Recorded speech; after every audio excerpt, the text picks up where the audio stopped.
Good morning, good afternoon, good evening dear student, कैसे हैं आप सब। तो स्टार्ट करते हैं आज का टॉपिक। ठीक है, अभी हम जो बोर्ड एग्जाम के रिगार्डिंग अपना सिलेबस को लेके चल रहे हैं, ठीक है, इसीलिए हम आज स्टार्ट करेंगे पहला चैप्टर 12th क्लास का यूनिट नंबर फर्स्ट। ओके, नाम है आपका वैद्युत आवेश तथा वैद्युत क्षेत्र।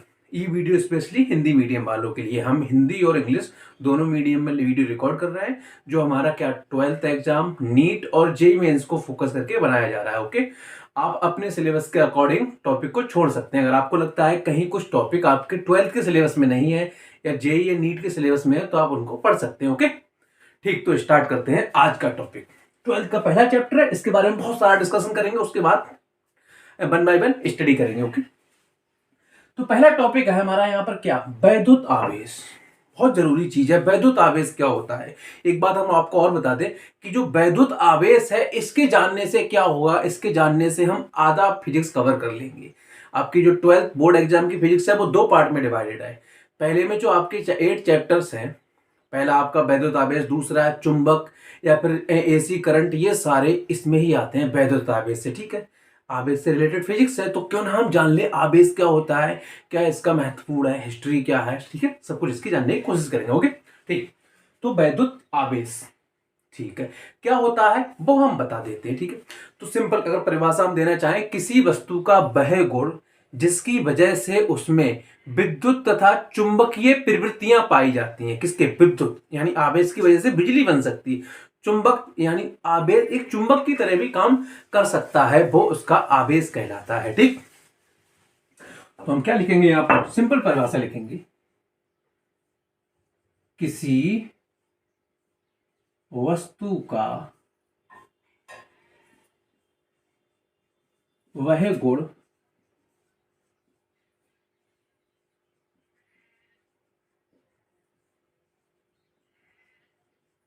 जिसके कारण उसमें विद्युत तथा चुंबकीय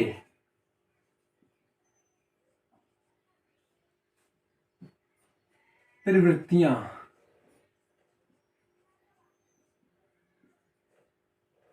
पाई जाती हैं,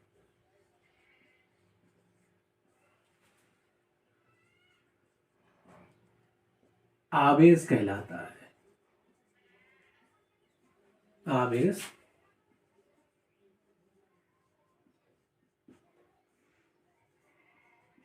कहलाता है। तो यहां तक ये परिभाषा होगी। परिभाषा के बारे में इतना जो कुछ था नहीं, आखिर हमें पता कैसे लगा पहली बार आवेश क्या है। ठीक है, तो कुछ घटनाएं हैं, तो महत्वपूर्ण घटनाएं जिनके बारे में हमने ध्यान दिया होगा।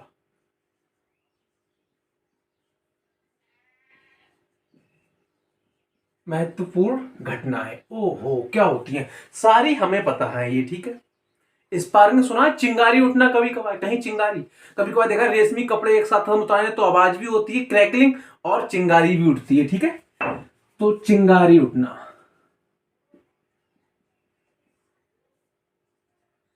एक घटना। ठीक है, ओके। बुनन क्लॉथ, ऊनी वस्त्र,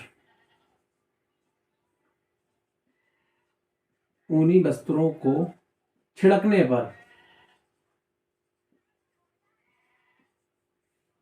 छिड़कने पर आवाज आना, एक आवाज आती है, आवाज के साथ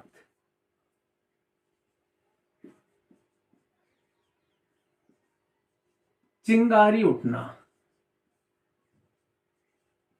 आवाज के साथ चिंगारी उठना, ये घटना समझ में आ गई, होता है जी। तो अब ये हमारे डेली लाइफ के एक्सपीरियंस है, इसको हम कर सकते हैं। ठीक है, दूसरा क्या है बताओ। बरसात के मौसम में देखा होगा आसमान में बिजली कड़कड़ाना, डरते भी उससे, बिजली से, है ना, ये भी देखा है। बरसात के मौसम में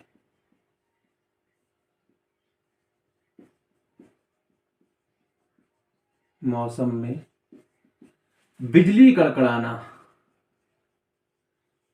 लाइटनिंग बोलते हैं, बिजली कड़कड़ाना हिंदी हो गया। ये हो गई आपकी कुछ घटनाएं, इनको हमने देखा है। क्या ये क्यों होती हैं, एक्चुअली इनका आवेश से क्या कोई रिलेशन है, ये एक मुश्किल से शुरू से ही जब से था, जब से इंसान जानना शुरू किया साइंस के बारे में, उसके बाद उसके मन में ये प्रश्न थे ऐसा क्यों होता है, बिजली क्यों कड़कड़ाती है, ठीक है। अब जो लोग थे जो देवी देवताओं पे बहुत ज़्यादा विश्वास करते हैं, तो वो उसको मान लेते थे कि इसकी वजह से होता है कि उसकी वजह से होता है, उनका एक अलग सिस्टम था। बट साइंस जो होती है प्रूफ मांगती है आपसे कि आप प्रूफ करो। आया समझ में? तो यहाँ पर 600, अच्छा ये घटनाएं जो थी आवेश के बारे में उस समय पे 600 ईसा पूर्व ईसवी, इस समय क्या था आपका कि मतलब ईसा ईसा अलैहिस्सलाम, ईसा मसीह के जन्म से कितने 600 साल पहले, बहुत ज्यादा। इधर आपके 2024 है तो 2024 साल इधर हो गए 600, वो कितना हुआ 3000 साल पहले भी ग्रीक लोग थे जो वो बड़ा इंटरेस्टेड थे, ठीक है। उनको थोड़ा आवेश के बारे में थोड़ा थोड़ा पता लग गया था यार, उन्होंने कुछ अनुमान लगा दिया था, उसको नाम देना स्टार्ट कर दिया था, ठीक है। क्लियर हुआ? ये काम था इनका, ठीक है। अच्छा, इसको उन्होंने क्या नाम दिया था उस समय? इलेक्ट्रिसिटी। ओके, इलेक्ट्रिसिटी जिसको हम ग्रीक में कहते हैं, जिसको जो बनाता है इलेक्ट्रॉन से, और इलेक्ट्रॉन को ग्रीक में हम कहते हैं अंबर। क्या कहते हैं आप? अंबर एक आपका पदार्थ होता है, उसके बारे में आप देख सकते हैं, पढ़ सकते हैं।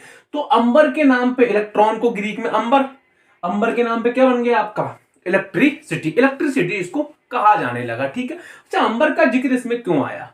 अंबर का जिक्र इसमें क्यों आया? तो उस समय कुछ इन्होंने घटनाएं देखी, कुछ घटनाएं देखी, प्रैक्टिकल एग्जामिन किया। एग्जामिनेशन मतलब एक टाइप का थोड़ा सा प्रैक्टिकल किया। आप क्या कि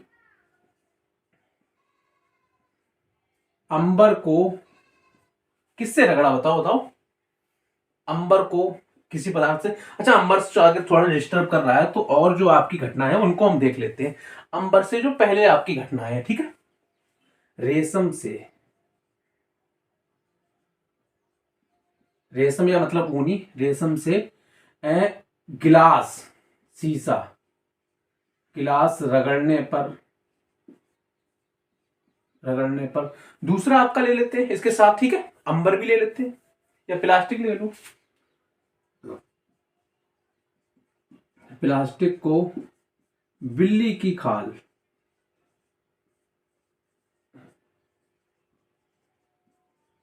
खाल से रगड़ने पर,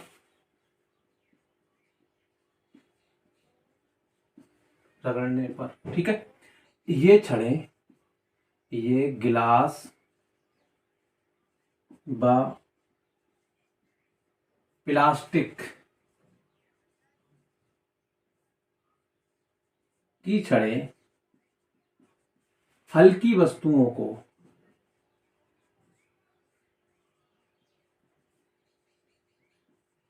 वस्तुओं को अपने ओर आकर्षित करती हैं।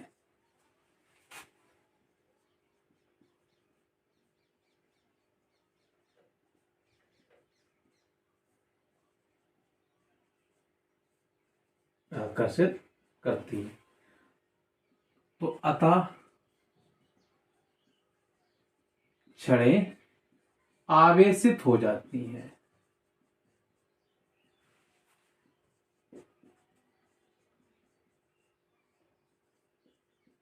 हो जाती हैं, ठीक।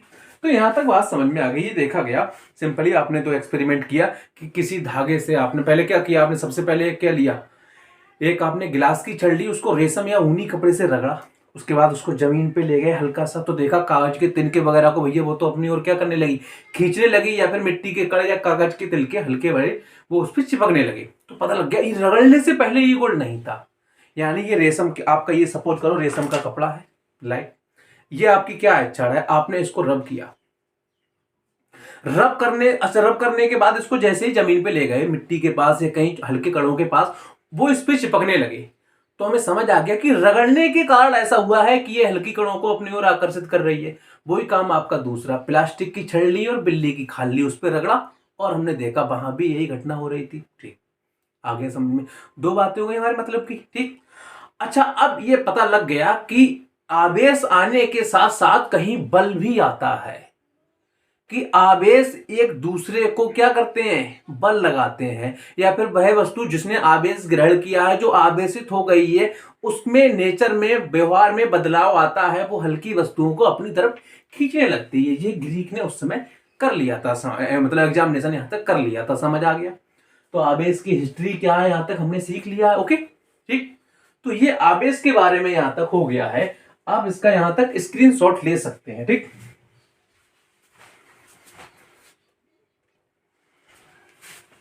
तो यहां तक हमने सीख लिया कि आवेशों का हिस्टोरिकल क्या सिस्टम था। ओके, हमने दो तरीके की छड़ ली थी अपनी। एक किसकी छड़ थी आपकी? पहली कांच की छड़, जिसको हमने किससे, रेशम से रब किया। ठीक है, दूसरा आपका प्लास्टिक का छड़ था। ठीक, अच्छा अब देखते हैं आवेशों के प्रकार।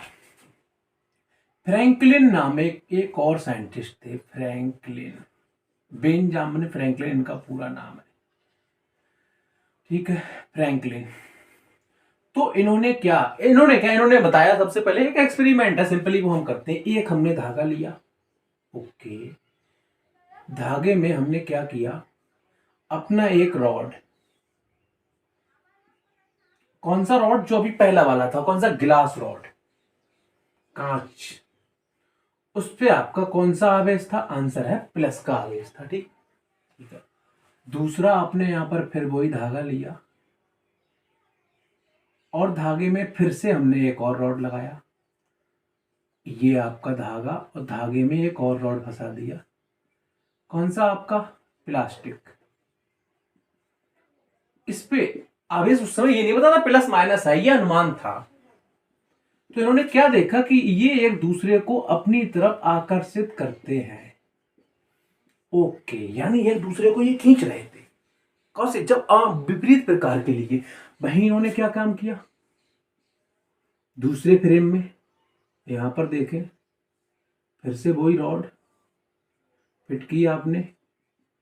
किसकी? आपकी पहली यही भी रॉड, गिलास। दूसरा रॉड भी लिया, दूसरा रॉड भी इन्होंने लिया, ये वाला सेम, फिर से गिलास, यानी सेम एक प्रकार का ही ले लिया। ये एक दूसरे को क्या कर रहे थे? रिपेल कर रहे थे। क्या? रिपेल। रिपेल को क्या बोलते हैं? प्रतिकर्षण। ये क्या कर रहे हैं यहां पर? आकर्षण, अट्रैक्ट। तो ये पता लग गया यहां पर कि जो एक प्रकार की बॉडी का आवेश है, जैसे आपने एक गिलास की रॉड ली, रेशम से रगड़ा, दूसरी गिलास की रॉड ली, फिर रेशम से रगड़ा, तो उन दोनों में आपका जो फोर्स था वो ऐसा था, इनको दूर हटाने का कोशिश कर रहा था, प्रयास कर रहा था। उसको हम बोलते हैं प्रतिकर्षित। ठीक है, रिपल्सन। अब उन्होंने उल्टा किया कि एक आपका कैसा लिया रॉड, किसका? गिलास का। दूसरा रॉड आपका लिया किसका?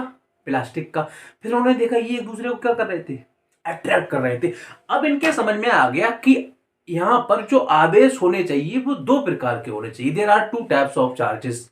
एक सर्टेन टाइप का उसी टाइप के को क्या करेगा? रिपेल। दूसरा उसी प्रकार के, मतलब दो अगर डिफरेंट प्रकार के अलग अलग, तो वो क्या करेंगे? अट्रैक्शन, यानी आकर्षित।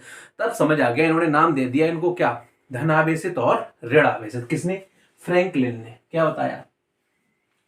फ्रैंकलिन के अनुसार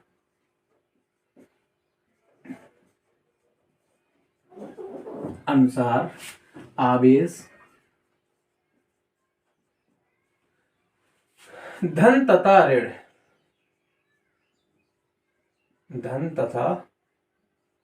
ऋण दो प्रकार के होते हैं।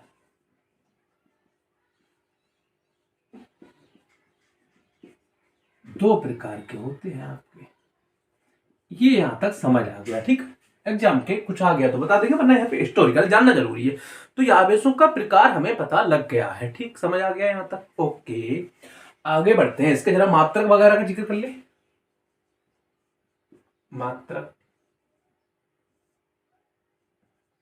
मात्रक क्या होगा आपके आवेश का? ठीक, अच्छा, आवेश का जो मात्रक है, हम एसआई यूनिट सिस्टम में जाएंगे तो वहां हमने लिखा था धारा हमारी, वहां पर आपकी क्या थी? मूल राशि थी। 11th में आपने पढ़ा। धारा बराबर 10th में भी पढ़ चुके हैं, आवेश प्रवाह की दर। यहां से हमारा Q बराबर क्या हो जाएगा? I into T. सिंपल। तो आवेश का मात्रक कहां से मिलेगा? धारा का मात्रक गुणा, बोलो बोलो, समय का मात्रक। यानी क्या? धारा का मात्रक आपका लिखा था आपने उस समय एम्पियर, और एसआई मात्रक समय का था सेकेंड। तो एम्पियर गुणा सेकेंड, इसको हम क्या बोलते हैं, कूलाम। ओके, कूलाम आ गया, समझ में आ गया, कूलाम हमारा यहां तक आ गया है। ओके, ठीक है। तो अब आवेश का एसआई मात्रक, एसआई क्या होता है आप जानते हैं, सिस्टम ऑफ इंटरनेशनल यूनिट्स। क्या होता है आपका एसआई मात्रक, कूलाम। बट आपको जनरली कूलाम देखने को नहीं मिलेगा। कूलाम की जगह आपको माइक्रो कूलाम, नैनो कूलाम, ऐसे वर्ड आपको यहां पर नजर आएंगे। ठीक है, कूलाम एक उसका यूनिट है, बट आवेश के दूसरे मात्रक भी कौन से, माइक्रो, नैनो वगैरह आएंगे। अगर आपको कहीं ये देते माइक्रो कूलाम ऐसा लिखा होगा, इसको हम बोलेंगे माइक्रो कूलाम। माइक्रो कूलाम का मतलब होगा 10⁻⁻6 कूलाम। आपको बदलना पड़ेगा जब आप आंकिक प्रश्न अर्थात न्यूमेरिकल करेंगे, आपका वहीं पर होगा नैनो कूलाम। एक नैनो कूलाम बराबर जो आपका होगा, एनसी लिख देगा इसको शॉर्ट में, 1 NC, 10⁻⁻9 कूलाम। मिली कूलाम भी मिल सकता है, एनसी लिख दिया, 10⁻³ कूलाम। तो ये आपको कभी कभार वो लिखकर दे देगा, आपको बताना पड़ेगा। ठीक है, ऐसा ही मात्रक हो गया, ये आपका यहां तक हो गया है। ओके,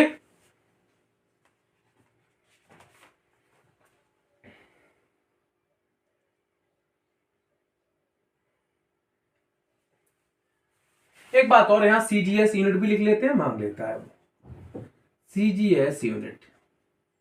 सीजीएस मात्रक हमारा क्या होता है, state coulomb. Okay, state coulomb. Hindi लिख रहे हैं तो हिंदी में लिखना बेहतर होगा, स्टेट कूलॉम।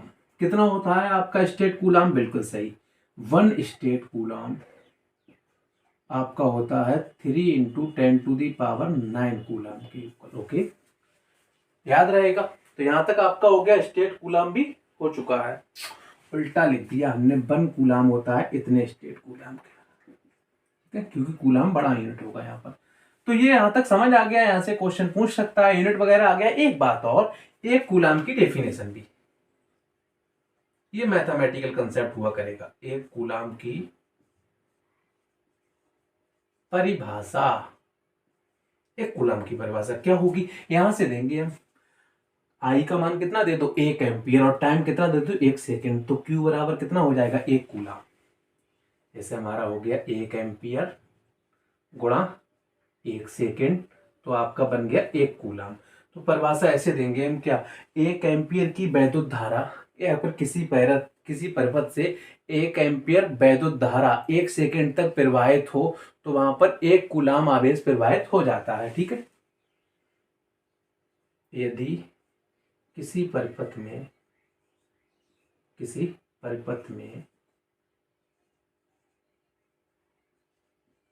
कितना, 1 एम्पियर धारा,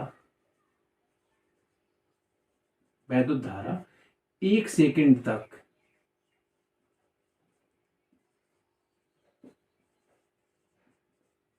प्रवाहित हो,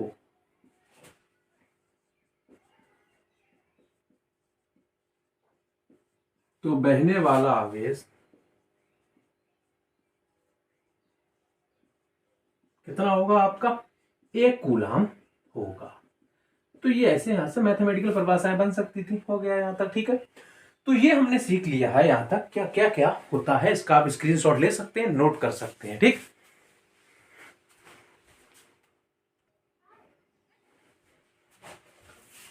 ओके। तो अगला आपका टॉपिक है यहीं पर, क्या, कि परमाणु मॉडल से आवेश। ओके, परमाणु के अकॉर्डिंग हम सीखेंगे आवेश क्या होता है। ओके, केमिस्ट्री में आप परमाणु पढ़ चुके होंगे, नहीं पढ़े हैं तो हम आपको थोड़ा बता देते हैं।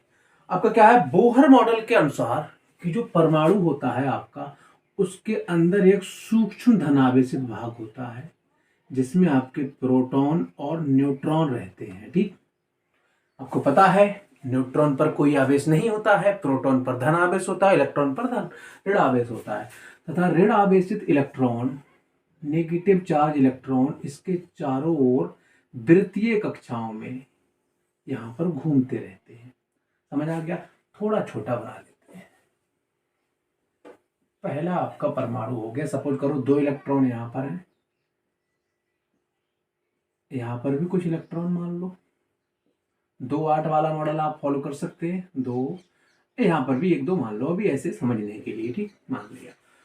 ये आपका कोई आइटम है, इस समय आपके इस पे क्या है, जितने देखो एक कितने 1 2 3 आपके और 4 7 और 2 9 है, 9 आपके इलेक्ट्रॉन हैं, तो इसके अंदर अगर 9 ही प्रोटॉन है, 4 5 6 7 8 1 9, ठीक, तो इस पर कोई आवेश नहीं होगा, यानी ये कैसा होगा, आवेश रहित होगा, जिसको हम बोलते हैं न्यूट्रल। कैसा, न्यूट्रल। सामान्यतः परमाणु आपका न्यूट्रल होता है, आवेश रहित होता है, ठीक। अच्छा, इसके पास हम दूसरा एक परमाणु ले आए, इसके अंदर क्या था, 5 प्रोटॉन थे इसके नाभिक में, और इसकी सरफेस पर 2 और 5 ही इलेक्ट्रॉन थे, ठीक। ये भी क्या था, इनिशियली प्रारंभिक अवस्था में, इसको नाम ए दे दो, इसको बी, दोनों पे कोई भी आवेश नहीं था, ठीक ठीक, समझ आ गया। अब हमने इनको आपस में क्या किया, रब कर दिया। रगड़ने से क्या हुआ कि इसके जो इलेक्ट्रॉन थे, इसके इलेक्ट्रॉन, ठीक है, इसका अभी कितना है, इससे 1 या 2 इलेक्ट्रॉन मान लो, ठीक है, इस पर कितने माने हमने, 1 2 3, ठीक। इस पे आप ज्यादा ले लो, थोड़े से ज्यादा ले लेते हैं, क्या, कितने हैं, 2 और बाहर 3 ले लिए, 4 5 6 ले लो, ठीक। तो ये जो 2 इलेक्ट्रॉन थे वो इस पे आ गए, इलेक्ट्रॉन क्या हो गए, ट्रांसफर हो गए आपके। यहां से दिखाते हैं हम हरे हरे आते हुए इलेक्ट्रॉन। तो ये अपनों इन्होंने देखा, मौका देखा, बराबर ऊर्जा मिल रही है भागने में, ठीक है, पार्टी बदल दी। पता है इंडियन पॉलिटिक्स में जो पार्टी बदलते हैं, कुछ विधायक इस पार्टी के दूसरी पार्टी में चले गए, वहां उन्होंने सरकार बनवा दी। तो यहां से ये 2 विधायकों ने, 2 इलेक्ट्रॉनों ने क्या बदल दी, पार्टी। अब पार्टी बदलने के बाद क्या हो गया, यहाँ पर वैकेंसी हो गई। अरे भाई, इसके पास प्रोटॉन तो पूरे रह गए, इलेक्ट्रॉन क्या हो गए, कम, इसके विधायक घट गए, ये बात हुई, ओके। अब ये हमारा कैसा है, न्यूट्रल नहीं है, न्यूट्रल नहीं है, ये न्यूट्रल है नहीं है, क्यों, क्योंकि उन्होंने बताया कि जो टोटल आवेश आपका होता है वो हमारा बराबर होता है आवेश ऑन इलेक्ट्रॉन, ये नंबर ऑफ इलेक्ट्रॉन है n, plus number of proton, आवेश ऑन नंबर ऑफ प्रोटॉन और आवेश ऑन प्रोटॉन। हम आपको बता चुके हैं, न्यूट्रॉन पर आवेश 0, प्रोटॉन पर आवेश प्लस का 1.6 गुणा 10⁻⁻19 कूलाम, जिसको प्लस ई कह दो, और इलेक्ट्रॉन पर आवेश माइनस ई, आवेश की सबसे छोटी मान्यता वैल्यूज होती है, ठीक है। हो बात समझ में आ गई है। शुरू में तो मामला सही था, कितने, 5 इलेक्ट्रॉन, यहां पर कितने थे, 5 इलेक्ट्रॉन, ये जितने भी इलेक्ट्रॉन है, कितने इलेक्ट्रॉन है इसमें, 2 और 2 4, 2 6, ओके, 2 और 2 4, 2 और 4 6 और 3 9 थे शुरू में। इस पे शुरू में कितने थे आपके, बोलो, प्रोटॉन, वो भी 9 होंगे, मामला सही है। यहां पर आप आइए, कितने हैं, 2 2 4 2 6, ठीक है, 2 और मतलब 2 2 के बाद 1 2 3 4 5 6, 6 और 2 8 है, तो अंदर भी 8 बना दो, 2 और 4 6, ये भी अंदर 8 हो गए, ठीक है। अब शुरू में तो आपका क्लियर था मामला, जितने प्रोटॉन उतने ही इलेक्ट्रॉन। यहां पर आपने क्या किया, शुरू में आवेश देख लिया अपना, कैसे 0 था, ये 0 क्यों है, क्यों है, क्योंकि आपका 5 कितना है, 9 कितना है, ये 3 और 3 6 और 2 8 आपका इलेक्ट्रॉन है, यानी 8 ही माइनस का है और 8 ही प्लस का है, तो 0 हो गया। ऐसे ही यहां पर आपका बी पर 9e माइनस का है, 9e प्लस का है, 0 हो गया प्रारंभिक अवस्था में, इसलिए 0 था, ओके। अब देखो, आवेश इलेक्ट्रॉन हटने के बाद, इलेक्ट्रॉन ट्रांसफर के बाद के पश्चात लिखो, पश्चात। अब कंडीशन देखते हैं जरा, इलेक्ट्रॉन ट्रांसफर के पश्चात क्या हुआ, क्यू ए डैश, इसके पास कितने इलेक्ट्रॉन है, अब गिनो जरा, पहले कितने थे, 8, 2 और आ गए, कितने हो गए, 10, तो इस पे -10 ही। क्या प्रोटॉन इस पर आए हैं? आंसर है नहीं। प्रोटॉन कहाँ है? नाभिक पर प्रोटॉन का ट्रांसफर नहीं होता, स्थानांतरित नहीं होता, वो नहीं तोड़ सकते पार्टी। ओके, तो यहां पर कितना आ गया आपका? 10 प्रोटॉन, सॉरी 8 प्रोटॉन, यानी 8 प्लस का ई। तो क्या बच गया? -2 ई। यहां हमने देखा इस पार्टी पे क्यू डैश डी। अभी यहां देखो दो इसके कम हो गए, पहले 9 इलेक्ट्रॉन थे तो कितने बचे? अब 7। प्रोटॉन क्या कम हो सकते हैं? नहीं, उनको कोई कम नहीं कर सकता, वो तो कहाँ है? नाभिक में। तो यहाँ क्या बचेगा आपका? +2 ई। बात समझ में आ रही है कि आवेश जो ऐसी बीमारी है जो रगड़ने से उत्पन्न हुई है, यानी कुछ ऊर्जा देंगे तब एक वस्तु के इलेक्ट्रॉन दूसरी वस्तु पर चले जाते हैं। समझ आ गया? क्या हमने कोई इलेक्ट्रॉन पैदा किया है? नहीं, हमने कोई इलेक्ट्रॉन क्रिएट नहीं किया है। ठीक, क्या हमने कोई इलेक्ट्रॉन डिस्ट्रॉय किया है, खत्म किया है? नो। तो हमने किया क्या है? हमने रगड़ा है और रगड़ने से इलेक्ट्रॉन्स एक वस्तु से दूसरी वस्तु पर ट्रांसफर हो गए, चले गए हैं। ओके, यहां से यहीं से हम आपको लिखवाएंगे कि आवेश को ना ही उत्पन्न किया जा सकता है ना ही नष्ट किया जा सकता है। इसको क्या कहते हैं? आवेश संरक्षण का नियम। क्योंकि आवेश कहां से उत्पन्न हो रहा है? इलेक्ट्रॉन के ट्रांसफर से। इलेक्ट्रॉन को ना नष्ट कर सकते हैं ना ही उत्पन्न, बस दे दो। ओके, समझ में आ गया? तो ये हमारा क्या कहता है परमाणु मॉडल के अनुसार कि एक्चुअली जो आवेश का आना है, जो हम पिछले वाले में क्या देख रहे थे कि हमने किसका? कांच का लिया अपना रॉड और किससे रगड़ा? रेशम से। तो कांच हमारा हो गया था धन आवेशित और रॉड रेशम, रेशम कैसा हुआ होगा? तो ऋण आवेशित। ऐसे हमने दूसरा किसका लिया था? प्लास्टिक का रॉड। प्लास्टिक आपका ऋण आवेशित हुआ गया था। अब जिससे वो रगड़ा था वो कैसा हो गया होगा? फिर एक ऋण तो एक धन। हमेशा इसको पोलरिटी ऑफ चार्ज बोलते हैं। हमेशा चार्ज दोनों उत्पन्न होंगे, प्लस और माइनस साइमल्टेनियसली। ओके, क्योंकि एक वस्तु इलेक्ट्रॉन देगी, एक लेगी। कोई भी चार्ज अकेला उत्पन्न नहीं हो सकता। हम कहें कहीं पर हम धन आवेश उत्पन्न करा सकते हैं? नो, क्योंकि धनावेश उत्पन्न कराने का उसने कुछ इलेक्ट्रॉन दूसरी वस्तु को दिए हैं, तो जिसने लिए हैं उस पर कौन सा आवेश? ऋण। समझ आ गया? ओके, तो यहां तक हमारी बात हो गई है। ये हमने थोड़ा वर्चुअल मॉडल लेके समझ लिया है। ओके, तो यहां से दो लॉ हो गए आपके कि आवेश ना ही नष्ट किया जा सकता ना ही उत्पन्न किया जा सकता है, बस एक वस्तु से दूसरे वस्तु पर ट्रांसफर किया जा सकता है। दूसरा नियम आपका कहता है कि जो ई आपका आवेश है, इसके गुणा में हमेशा कुछ पूरा नंबर होगा। एक इलेक्ट्रॉन गया तो एक, यहां पर दो गए हैं तो कितना आया है? 2। 10 जाते तो 10 ही। यहाँ इसके दो कम है तो 2 ही आया है। इसको हम लास्ट में लिखेंगे एन ई। इसको बोलते हैं आवेश का क्वांटीकरण, क्वांटाइजेशन ऑफ चार्ज। यानी आवेश हमेशा ई का पूर्ण गुणज होगा। पूर्ण गुणज क्या होता है? अरे संख्या 1 2 3 4 5, इसको गुणज बोलते हैं। अच्छा, भिन्न नहीं हो सकता। 1/2 ई नहीं हो सकता, 2/3 ई नहीं हो सकता। क्यों नहीं हो सकता? क्योंकि आधा इलेक्ट्रॉन ट्रांसफर नहीं होता। हम नहीं कह सकते किसी वस्तु से 3.5 इलेक्ट्रॉन दूसरी वस्तु पर चले गए। समझ आ गया? तो ये हमने यहां तक समझा दिया है आपको। उम्मीद है आपको समझ आया होगा। तो पहली बात यहां पे इसके लिखते हैं हम गुण। आवेश के गुण हेडिंग बना सकते हैं। क्या गुण? पहला गुण हमारा क्या होगा? संरक्षित। आवेश संरक्षित रहता है। आवेश संरक्षण, आवेश का संरक्षण, कंजर्वेशन ऑफ चार्ज। इसमें हम क्या लिखेंगे? आवेश ना तो नष्ट किया जा सकता है, आवेश ना तो उत्पन्न किया जा सकता है,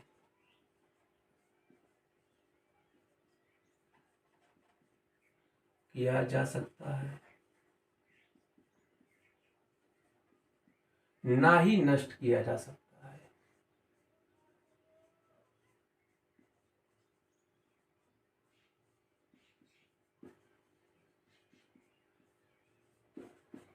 ठीक है, बस एक वस्तु से,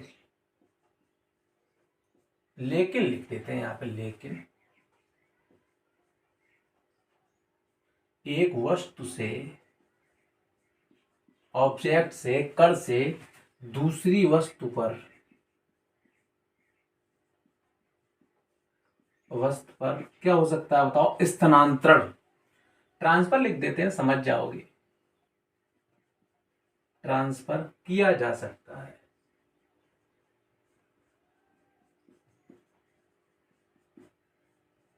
किया जा सकता है, ये बात हो गई। ठीक, दूसरी गुण क्या होगी? आवेश का क्वांटाइजेशन ऑफ चार्ज, आवेश का क्वांटमीकरण बोलेंगे, ठीक है उसे, क्वांटाइजेशन ऑफ चार्ज।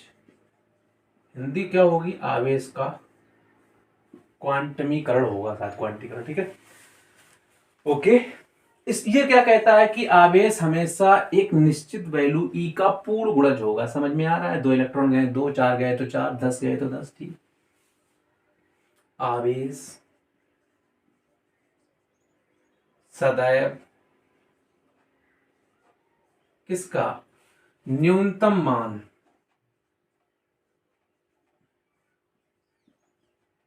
कितना, ई बराबर 1.6 गुणा 10⁻⁻19 का पूर्ण गुणज होता है। पूर्ण गुणज होता है, कम नहीं हो सकता। लिख सकते हैं इसको कैसा, Q equal to n e. एन क्या है, इलेक्ट्रॉन्स की संख्या, कम या ज्यादा हो सकती है। इसको ऐसा भी लिख दो, plus minus n e, minus का भी हो सकता है प्लस का भी, ठीक है। इलेक्ट्रॉन की संख्या कम हुई है तो धन आवेशित, इलेक्ट्रॉन की संख्या बढ़ी है तो ऋण आवेशित। ओके, यानी कोई वस्तु जब इलेक्ट्रॉन दे रही है धन आवेशित, ले रही है तो ऋण आवेशित। आपको ये समझ में आना चाहिए। 2 गुण हो गए आपके। ओके, समझ में आ गया। आवेश संरक्षित रहता है, ऐसा रहता है। ओके, 3 आपका यहां तीसरा नियम है, आप एक ही चीज के 3 लीजिए। जैसे आपकी कोई एक सेम काइंड का एक आपका वस्तु है, उस पे आपके 3 चीज हैं। मान लो उसी को ऋणावेशित करना है, उसी को धनावेशित करना है, और वो न्यूट्रल भी है, अनावेशित भी है। सपोज करो ए है आपका, ए कोई आपका ऑब्जेक्ट है, अभी इस पे आवेश 0 है। आपने कुछ प्रक्रिया की, ये आपका हो गया यहाँ पर पहले केस में मान लो धन आवेशित। फिर आपने कुछ किया, यही चीज किसी दूसरी परिस्थिति में आपने कर ली कैसी, ऋण आवेशित, minus plus. Okay, minus plus आपका यहाँ तक हो गया है। तो यहाँ पर आपका कैसा आवेश है, इस पे बताओ, पॉजिटिव। यहाँ पर कौन सा आवेश है बताओ, नेगेटिव। द्रव्यमान इसका यहाँ पर एम ए था, अब इसको आप लिखो एम ए प्लस, इसको लिखो एम ए माइनस। अब हमें बताना है कि जो M A plus M A minus, क्या तीनों द्रव्यमान बराबर होंगे या इनमें कौन छोटा कौन बड़ा होगा। आप थोड़ा अपना दिमाग लगाइए। कोई वस्तु ऋण आवेशित कब होगी, जब उसको बाहर से कुछ इलेक्ट्रॉन्स मिलेंगे। क्या इलेक्ट्रॉन खुद आ रहे हैं या लाए जा रहे हैं, जो भी सही, इलेक्ट्रॉन जब आएंगे तो क्या आपका द्रव्यमान नहीं आएगा। आंसर है यस, आएगा। इलेक्ट्रॉन पर आपका कुछ द्रव्यमान होता है, कितना, 9.110 टू दी पावर माइनस का 31 किलोग्राम। बहुत सूक्ष्म है पर है तो, है ना, बहुत कम है पर है तो इसका मतलब क्या हुआ कि आपका जो होगा यहाँ पर वैल्यू, इसको आप लिखो m0। तो ma का जो मान होगा वो कम होगा किससे, नेगेटिव वाले से, इलेक्ट्रॉन लिए हैं इसने। अच्छा, m0 ज्यादा होगा किससे, पॉजिटिव वाले से। ये बात आपको याद रखनी है। सब एक ही चीज है, तो उसको अगर ऋणावेशित करेंगे द्रव्यमान बढ़ेगा, धनावेशित करेंगे द्रव्यमान घटेगा। तो ये चीजें भी आपको यहाँ पर आनी चाहिए। एक बात आपसे और पूछ सकता है, मास तो हम ट्रांसफर कर सकते हैं, किसी चीज का कुछ टुकड़ा काटा दूसरी वस्तु को दे दिया। अच्छा, मास ट्रांसफर के लिए आवेश, सॉरी, द्रव्यमान के स्थानांतरण के लिए आवेश स्थानांतरण हो, ऐसा जरूरी है। आंसर है नहीं। ओके, हम नहाते हैं, कुछ मिट्टी में कम हो जाती है, तो क्या आवेश गया, नहीं गया है। ओके, सपोज करो हमने कोई मिट्टी ली, तोड़ दी, फेंक दी, तो क्या अब उस पर आवेश आ गया या फिर आवेश साथ गया, तो वो ऐसा नहीं है। बट कहीं भी अगर वस्तु पर आवेश आएगा तो द्रव्यमान में कमी या बढ़ी जरूर होगी। यानी आवेश का जो ट्रांसफर है उसके साथ ही मास ट्रांसफर हमेशा होता है, ठीक है। There always a mass transfer along with charge transfer. Okay, तो यहां तक बात समझ में आ गई है। ओके, क्वेश्चंस आएगा तो यहां से करा दिया जाएगा, आप कराएंगे, यहां तक कोई डाउट तो नहीं है। तो 2 गुण इसके हो गए, बाकी गुणा वगैरह हम स्टडी करते हैं। आप इसका तब तक स्क्रीनशॉट ले लो। Okay,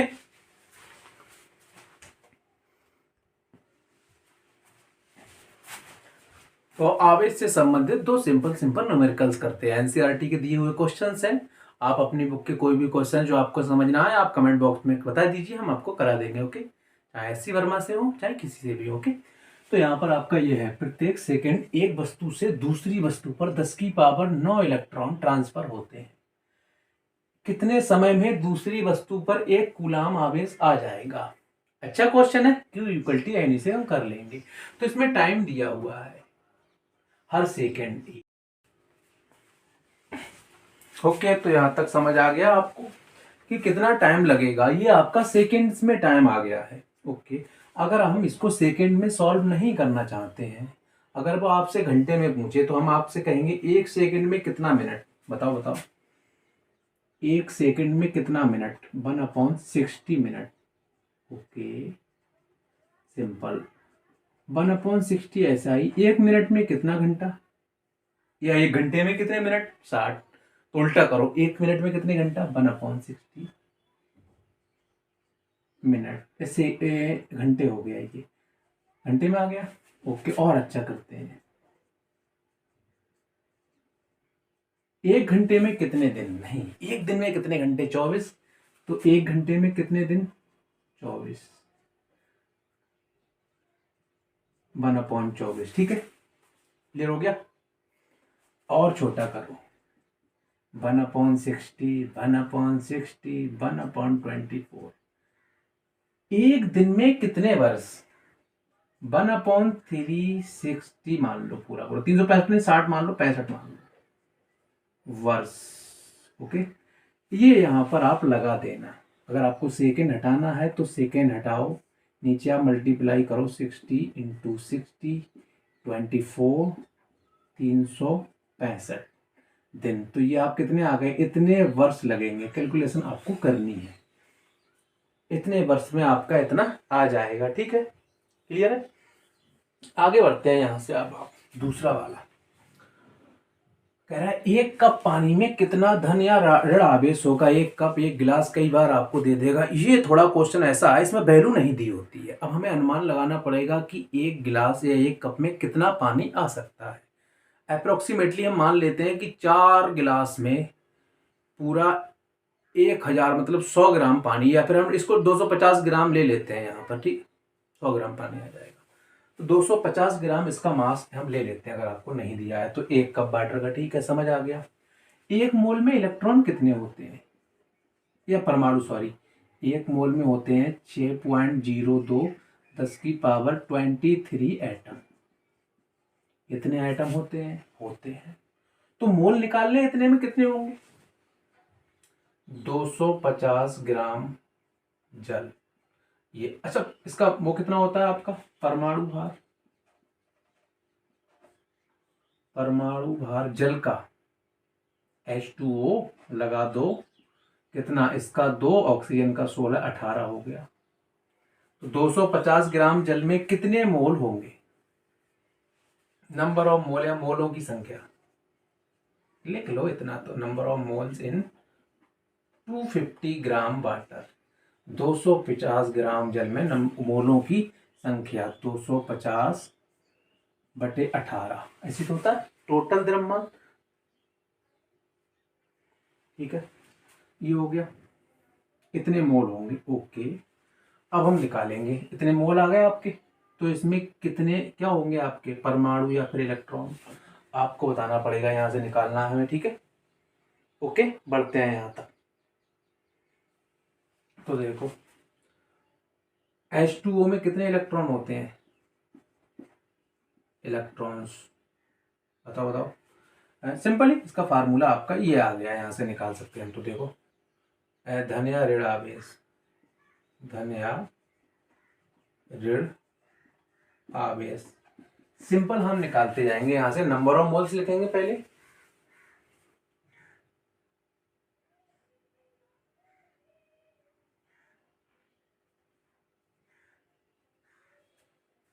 okay. तो अब क्या लिखेंगे? सबसे पहले मोल कितने होते हैं, एवोगैड्रो नंबर जो Na हम लिख चुके हैं। दूसरा, H2O में प्रोटॉन,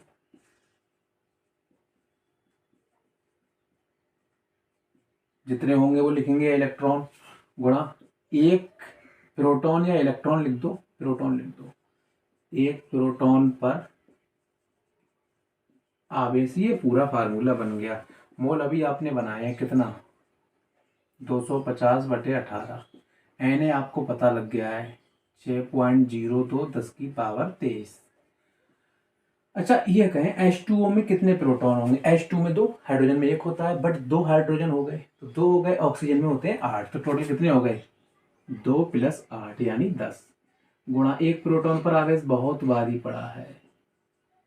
धन यार इलेक्ट्रॉन पे ले लेंगे तो ले लेंगे इसे, ठीक है। इसको हमें सॉल्व करना है, इसको 18 ही ले लो, ओके। इसको ले लो, यहाँ पर क्या 6 हटा दो, इसको 6 बन जा 6 3 या 3 बारी में कट गया, ओके। तो हम इसको क्या लिख सकते हैं, देखो 250 गुणा ये 10 गुणा वो 1.6, पावर पे ध्यान दो, 23 में से 19 निकालो, 4 बच गया, नीचे आपका ये 3 बचा है, पॉइंट हटाओ, एक 0 और बढ़ गया, इससे ये गया, ठीक है।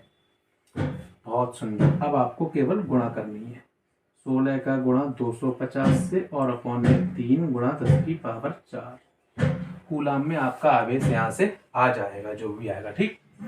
उम्मीद है आपको समझ आ गया होगा यहाँ से। तो आपके ये 2 आंसर्स हो गए, हमने वैद्युत आवेश से रिलेटेड 2 न्यूमेरिकल्स यहाँ पर हम कर दिए हैं, ठीक।